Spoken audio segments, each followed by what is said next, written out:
Hey everyone, it's Sahil, and today I'll be talking about a game I played called Blue Omen Operation.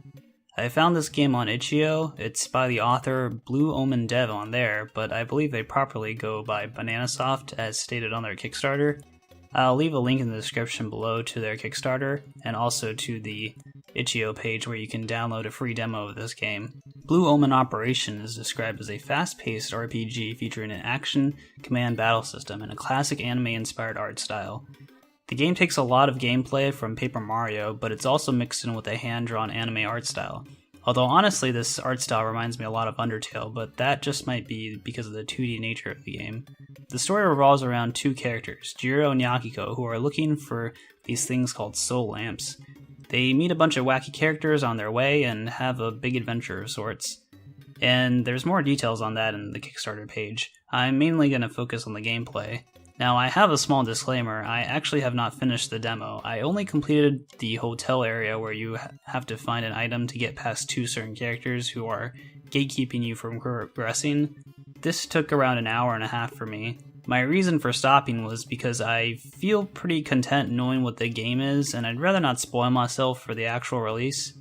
Just from playing the demo, I already know I'm going to invest a lot of time into this game. It has some very appealing gameplay, and I'm hoping this video will kind of convey why I enjoyed it so much. So let's talk about the main game and what you'll be doing mainly. Most of the game seems like it'll revolve around exploring an area, talking to a variety of characters, interacting with elements of the environment, and solving small puzzles. For example, in the hotel, there's a safe that you find that requires you to explore the hotel to find the proper combination. From what the Kickstarter page was saying, there's going to be a heavy emphasis on narrative, so that will probably be a driving factor of exploration and progression through these areas. But as you explore, you'll be running into enemies and fighting them, very similar to a style like Paper Mario. And this is where the core gameplay resides. I'm going to go into detail about the combat system now. Basically, as you explore, there's a meter in the top right corner that fills up as you move, and when it fills up, you'll fight an enemy. I'm sure there will be items to speed up or slow down this meter depending on whether the player wants to run into more encounters or avoid them altogether. When a battle begins, you will have 4 options to choose from. You can attack, use a skill, use an item, or go into option. I'll talk about item and option first as they're pretty self-explanatory. Using items is for restoring HP and SP during battle. I never found any other item drops, but I did use a burger every now and then to restore HP. I'm sure there will be more unique items that can help you during battle, perhaps maybe buff or debuff items, or just items that deal straight up damage to enemies. Option basically is the simple choice of running away from battle or doing nothing for the turn. With those two out of the way, we can talk about the attack and skill actions. First, the attack button attacks enemies. It sounds very simple, but it's a bit more complex than that. Basically, you'll notice that Jiro and Yakiko glow with a red and purple outline during 2 moments of their attack animation. Red is for Jiro and purple is for Yakiko. These are opportunities for the player to press the select button again and follow up with another attack. You get the chance to attack twice in a turn if you're skilled enough to react properly. What I like about this is that the game gives you 2 opportunities to hit this prompt. One near the beginning of the animation, and one right before they hit the enemy. They're spaced out enough so that you can notice both. This gives the player some flexibility to when they want to hit the action button. Some players will be more comfortable with the first prompt, while players like myself will go in for the second prompt, right before the character hits the enemy. When enemies attack, Jiro and Yakiko have the opportunity to dodge or parry an incoming attack. Parrying can be done by hitting the action button at a very precise timing and rewards the player with a counterattack and avoidance of damage. Dodging is much more forgiving, and you can dodge in different directions depending on the directional input. This is a large difference from your typical turn-based RPG, where the player's input is more than just issuing commands and watching the battle take place. It demands that the player not only strategize what to do during a battle, but also asks the player to participate in the battle through paying attention to the characters and what they're doing and how to react to them properly. What makes combat challenging is that you have to learn the enemy attack patterns and timings. Some enemies will wind up their attacks, others will have incredibly quick attacks, so it's up to the player to get down the timings. I think it's absolutely genius because the animations of the characters aren't just for show like in typical RPGs and JRPGs, they're incorporated into the gameplay. Some of these timings are not easy to see and react to, and I personally had a lot of trouble with learning the timings at first. Again, I have to say that I really fell in love with this system. It adds a unique pacing to the turn-based system. It keeps you on your toes. That small amount of HP and SP each character has really pushes the player to learn how every enemy works in order to avoid punishing amounts of damage. In my opinion, for most players, it will be an easy system to learn, but a difficult system to master. I'm looking forward to seeing how many types of enemies the developers can come up with, and I hope they're all uniquely varied to make combat always interesting. Next, let's talk about the skill button. You have to equip your skills in the main menu, which, by the way, has a nice little animation, which reminds me a lot of Persona 5.